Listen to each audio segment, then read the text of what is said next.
तो क्लास आज हम लोग वर्क पावर एनर्जी का जितना भी इम्पोर्टेंट डेरिवेशन है वो मैं आज आपको इस लेक्चर में पूरा डिस्कस करूँगा कि जितना भी इस चैप्टर से रिगार्डिंग इम्पोर्टेंट डेरिवेशंस हैं मैं आपको एक ही लेक्चर में अपलोड कर रहा हूँ। ध्यान सुनना क्लास।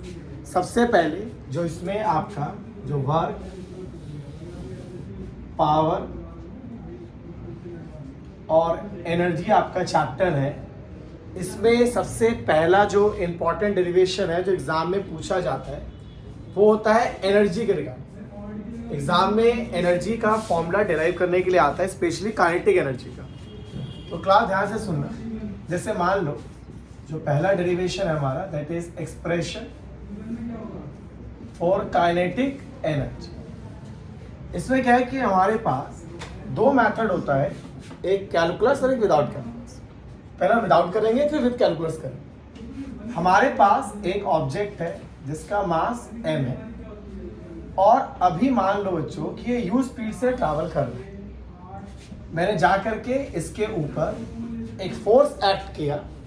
जैसे मैंने इस बॉडी पे फोर्स लगाया तो कॉमन सी बात है कि फोर्स लगाने पे बॉडी में एक्सेलरेशन आता है। एक्सेलरेशन का मतलब हुआ कि उसका स्पीड बदलेगा।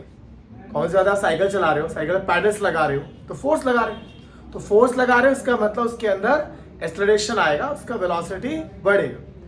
तो यहाँ पे हमने फोर्स अप्लाई किया। अप्लाई करने पे क्या हुआ कि बॉडी ने एक स्पीड गेन कर लिया v।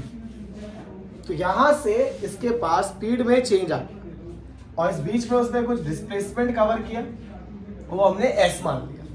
तो बच्चों we have a relation v square minus u square is equal to 2as।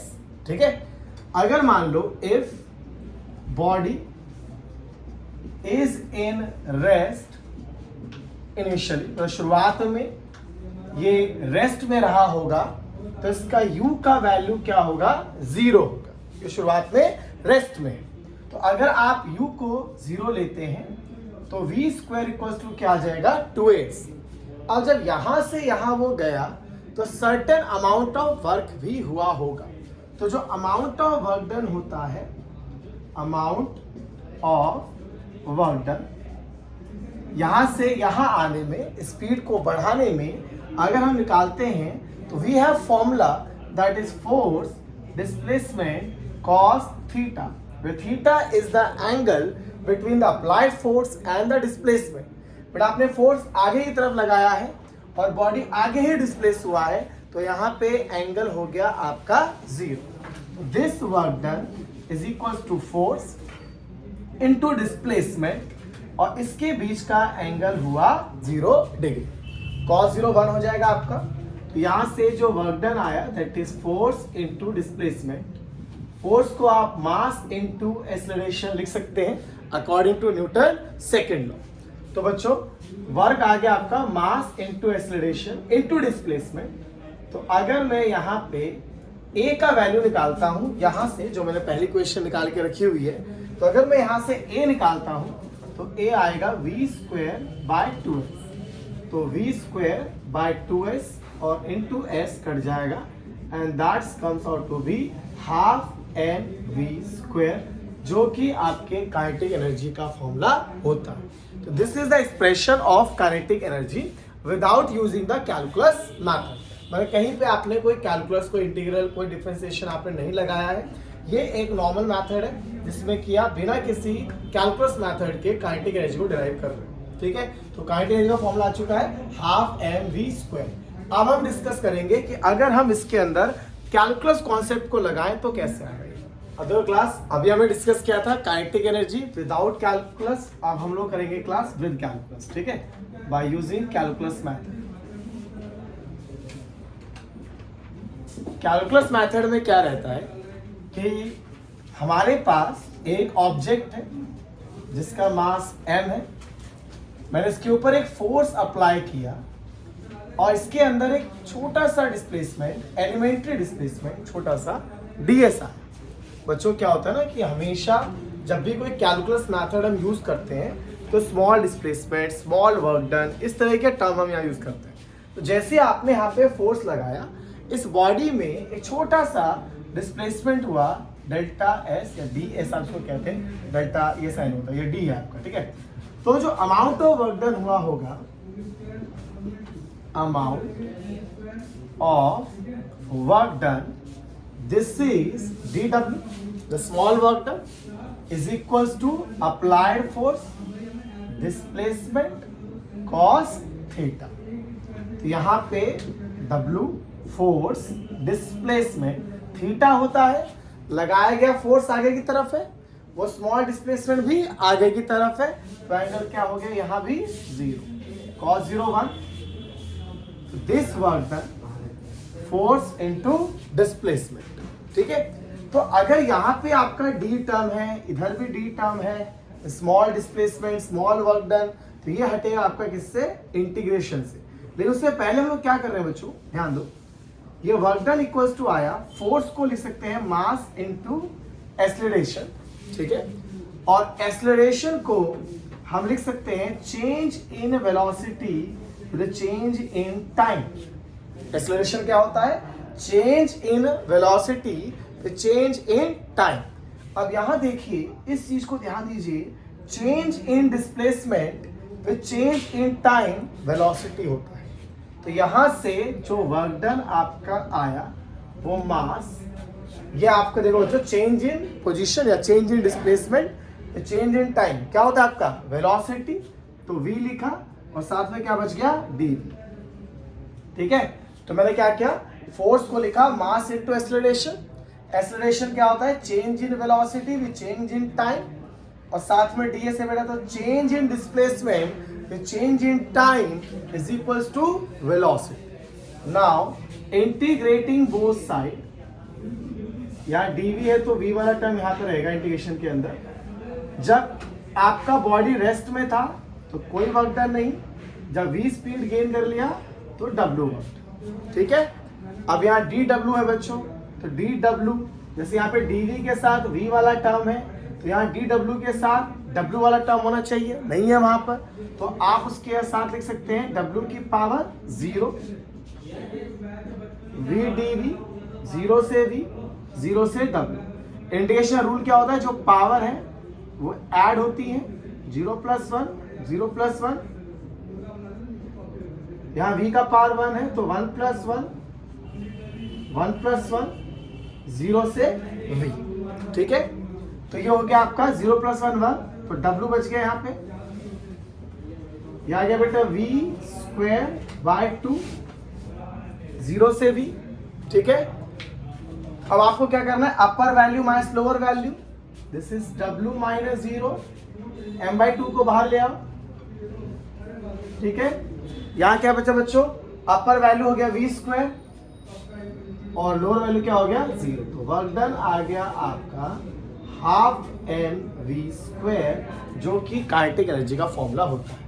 तो ये भी आपका डेरिवेशन काइनेटिक एनर्जी का ही है, बट आपने यहाँ पे कॉन्सेप्ट यूज किया है कैलकुलस मेथड का, ठीक है। तो ये दो डेरिवेशन हो गया काइनेटिक एनर्जी का, एक विदाउट कैलकुलस और एक विद कैलकुलस। अब हम अगले डेरिवेशन में चलते हैं, इसका third derivation, and that is work energy theorem. पहले बच्चों आपको बता दूं, इस वर्क एनर्जी थ्योरम का मतलब क्या होता है कि आप किसी भी ऑब्जेक्ट पे जितना वर्क करेंगे उतना उसके अंदर एनर्जी स्टोर होगा। उसका प्रैक्टिकल एग्जांपल है, आप साइकिल चलाते हैं और साइकिल पे जितना तेज आप पैडल लगाते हैं उतना ही साइकिल तेज चलता है। मतलब जितना आप साइकिल के ऊपर वर्क करते हैं, साइकिल का काइनेटिक एनर्जी उतना ही ज्यादा होता है। तो जितना आपने वर्क किया वो उसके अंदर ऐसा एनर्जी स्टोर हो गया, that is called work energy theorem. जो अमाउंट ऑफ वर्क डन है वो किसके बराबर है, चेंज इन काइनेटिक एनर्जी के बराबर है, कि जितना आप काम करेंगे वो उसकी काइनेटिक एनर्जी को बदलेगा। तो बच्चों हम इसी को अभी डिराइव करने जा रहे हैं by using two method, again एक कांस्टेंट फोर्स के लिए, फिर एक वेरिएबल फोर्स के लिए, जो कि कैलकुलस मेथड से होगा। फिलहाल स्टूडेंट हम लोग यहाँ पर इस डेरिवेशन स्टार्ट कर रहे हैं कांस्टेंट फोर्स को। मेरे पास एक ऑब्जेक्ट है जिसका मास m है, मैंने इसके ऊपर एक फोर्स लगाया। पहले ये u स्पीड से ट्रैवल कर रहा था स्ट्रेट पाथ पे, लेकिन अब आफ्टर अप्लाइंग दिस फोर्स ये v स्पीड से ट्रैवल करने लग गया। मतलब एक ऑब्जेक्ट जो इनिशियल वेलोसिटी से ट्रैवल कर रहा था u, हमने अप्लाई किया एक फोर्स f, जिससे इसका स्पीड बढ़ के क्या हो गया, v हो गया। साइकिल का एग्जाम्पल ले लो, जिसमें आपसे कहा कि जब आप फोर्स लगाते हैं तो उसका स्पीड बदल जाता है। वैसे यहाँ पे जब मैंने फोर्स F लगाया तो बॉडी ने अपने वेलोसिटी को चेंज किया। इस बीच में कुछ डिस्प्लेसमेंट हुआ उसका, वो S है। तो बच्चों हमने पढ़ा है v square minus u square is equals to 2as, ठीक है ना। v square minus u square is equals to 2as।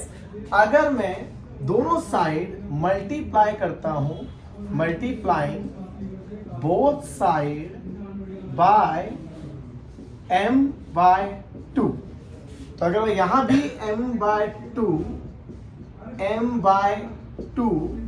और m/2 हर एक में ले आऊं, हर एक टर्म में ले आऊं। देखो इसके साथ m/2, इसके साथ m/2, इसके साथ m/2, तो half mv square kinetic energy हुआ इसका मतलब, पर ये फाइनल काइनेटिक हुआ। यहाँ पे वेलोसिटी भी फाइनल है।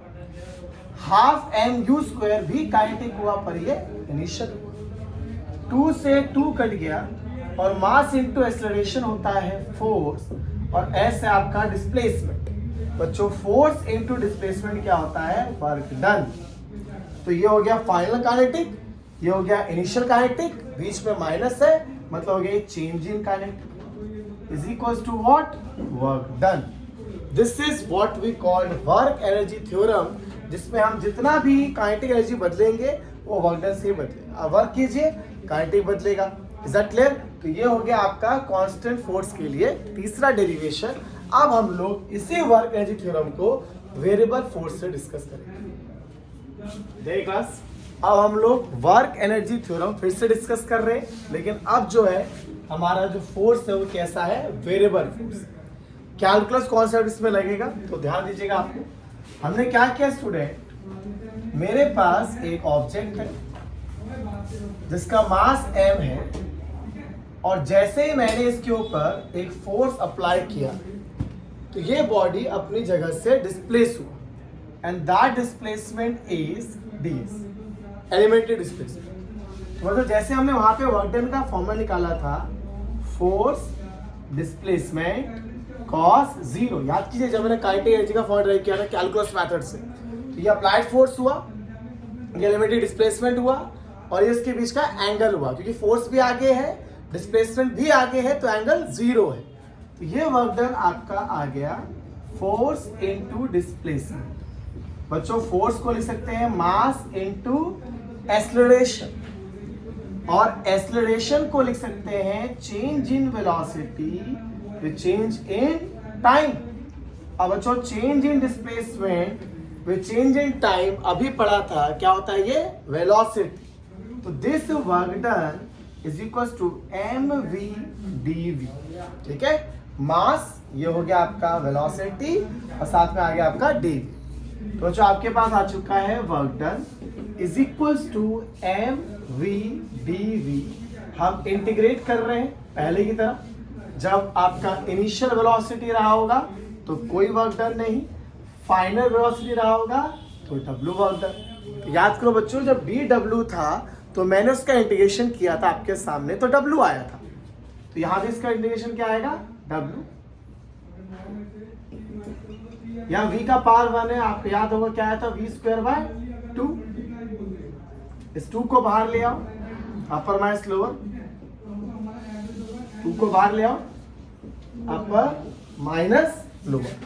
तो दिस वर्क डन बराबर half m v square half m u square. तो बच्चों ये काइनेटिक हो गया फाइनल, और ये काइनेटिक हो गया इनिशियल, और फाइनल माइनस इनिशियल हो गया आपका चेंज इन काइनेटिक। ये भी आपका वर्क एनर्जी थ्योरम आया, बट ये आया आपका यूजिंग कैलकुलस और एक वेरिएबल फोर्स को लेकर। आई थिंक सभी को यहाँ तक क्लियर होगा स्टूडेंट।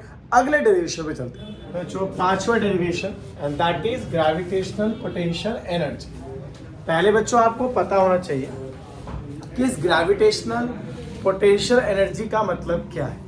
इसका मतलब ये होता है बच्चों कि जब आप अर्थ के ग्रेविटी के अंदर रहते हैं, तो जैसे अर्थ है आपका, ठीक है, और इस अर्थ का कोई ग्रेविटेशन फील्ड है।